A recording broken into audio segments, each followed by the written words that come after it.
सतयुग में नियति ने एक ऐसा खेल खेला जिसकी किसी ने कल्पना नहीं की थी।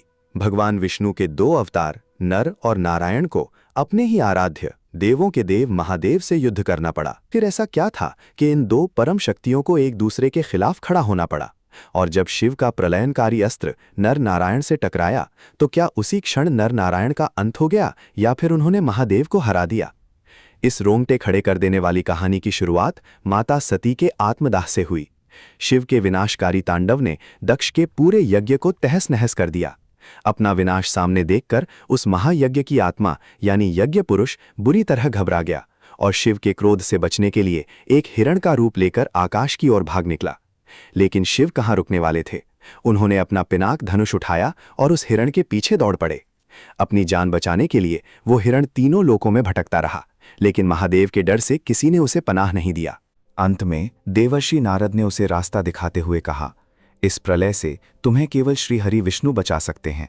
आप तुरंत बद्रीनाथ आश्रम जाएं। वहां उनके अवतार नर नारायण तपस्या कर रहे हैं।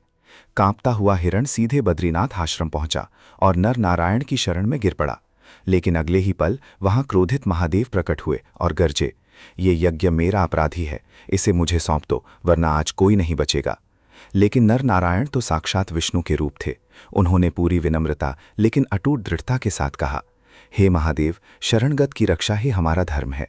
इसके लिए चाहे हमें आपसे ही युद्ध क्यों न करना पड़े, हम उन्हें मरने नहीं देंगे। ये सुनकर शिव का क्रोध सातवें आसमान चल गया। उन्होंने अपना एक पल भी ना गंवाए अपना सबसे अचूक और महाविनाशकारी अस्त्र पशुपतास्त्र नर नारायण की ओर छोड़ दिया। उस अस्त्र की चमक से ऐसा लगा मानो आज बद्रिकाश्रम के साथ साथ तीनों लोग जलकर राख हो जाएंगे। लेकिन नर नारायण के चेहरे पर खौफ की एक लकीर तक नहीं थी।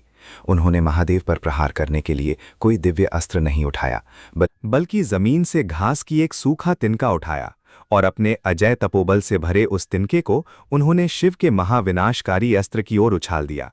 अगले ही पल अंतरिक्ष में जो हुआ उसे देखकर स्वर्ग के देवी देवता भी सन्न रह गए। शिव के उस प्रलयकारी अस्त्र की सारी अग्नि, सारा क्रोध उस मामूली से तिनके से टकराते ही शांत हो गया। उस परम शांति ने शिव के परम क्रोध को सोख लिया था। वो अस्त्र हवा में ही विलीन हो गया और वो तिनका एक फूल की तरह जमीन पर गिर पड़ा। ये देखकर महादेव के कदम वहीं रुक गए। उनका क्रोध शांत हो गया। वो समझ गए कि प्रलय के सामने इतनी शांति सिर्फ उनके आराध्य श्रीहरि विष्णु में ही कर सकते हैं। महादेव मुस्कुराए और उन्होंने नर नारायण को गले लगा लिया। हरि और हर के इसी अटूट प्रेम, धर्म और अजय तपोबल की याद में आज भी हिमालय में बद्रीनाथ धाम शान से खड़ा है। अगर आपको महादेव और श्रीहरि की ये अद्भुत लीला पसंद आई हो तो लाइक, सब्सक्राइब और कमेंट्स में हर हर महादेव और जय बद्री